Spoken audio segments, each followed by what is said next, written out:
हम लोग करा दो यार, मैं आपके भी वाली स्टोर है करा दो उसको भी करता है, करा दो। चलो आगे चलो, ठीक है आगे से करवा दो जी, करवा दो। ये क्वेश्चन है। ये तस्वीरें आप देख सकते हैं कुरुक्षेत्र से, जहां पर आज राज्य मंत्री राजेश नागर पहुंचते हुए नजर आ रहे हैं।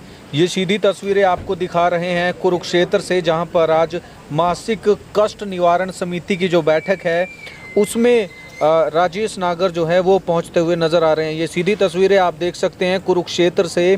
आज 14 समस्याएं जो हैं वो सुनी गई हैं, जिनमें 9 समस्याओं का मौके पर ही उनका निवारण कर दिया गया है और साथ ही साथ 5 समस्याएं पेंडिंग बची है। तो ये सीधी तस्वीरें आप देख सकते हैं।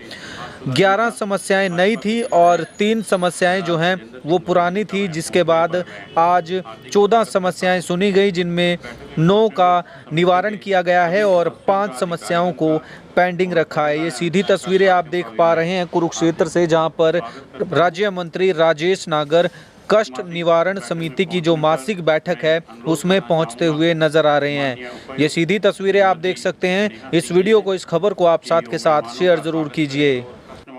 दो बारी कर रहे जो हमारे को तो पूछते भी नहीं है, दो बारी उसी ना अंडी से काट दे, उसे पैसे दो, उसे काट दे, उसे पैसे दो। इतना कसम मंत्री जी बड़े को ये साफ सबूत है जी पूरे। ये क्या करते हैं, आज अप्रूव कर देंगे, आप रजिस्ट्री करा लो, ये कल अप्रूव कर देंगे।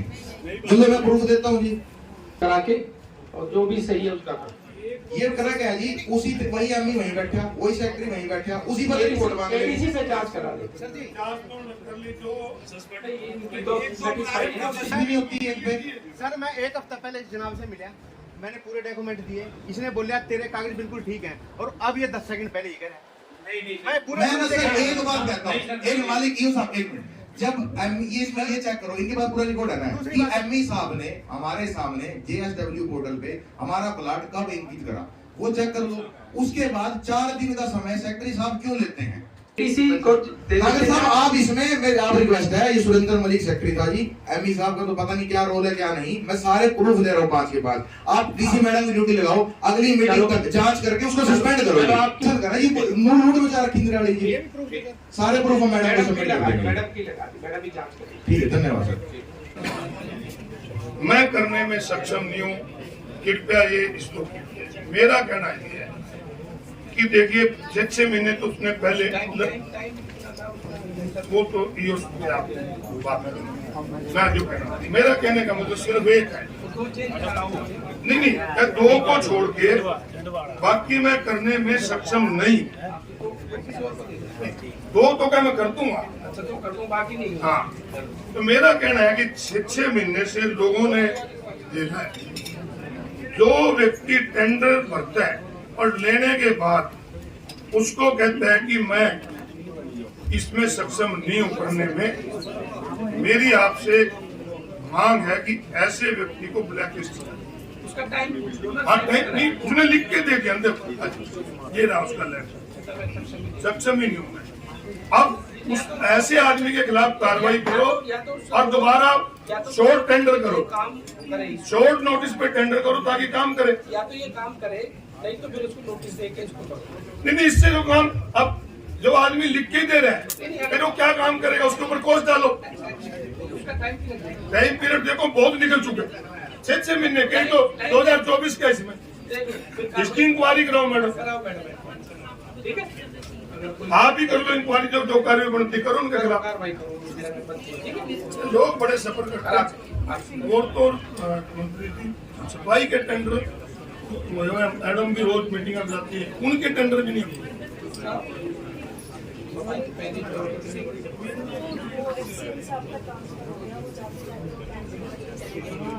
वही हो रहा ना, कैंसिल कर देते हैं। वो आखिर गया तो हरियाणा में, उसके खिलाफ भी कार्रवाई करो जो कैंसिल कर गया।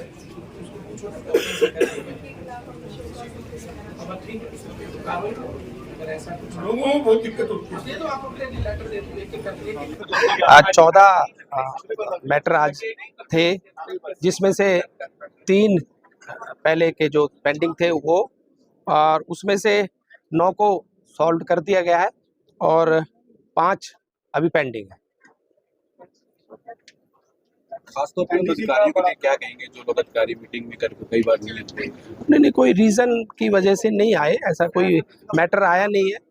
कोई ना कोई किसी का रीज़न था और ये मीटिंग हमने अभी शॉर्ट नोटिस पे रखनी पड़ी। पहले हमारी मीटिंग 7 तारीख को थी, उस दिन मॉक ड्रिल होने की वजह से ये पोस्टपोन्ड हो गई थी। अब परसों ही सैटरडे को शॉर्ट नोटिस पे ये मीटिंग रखी गई है। इस वजह से कोई अगर अधिकारी रीज़न के बिना ऐसा कोई मैटर नहीं आया कि भाई बिना उसके ना आया हो।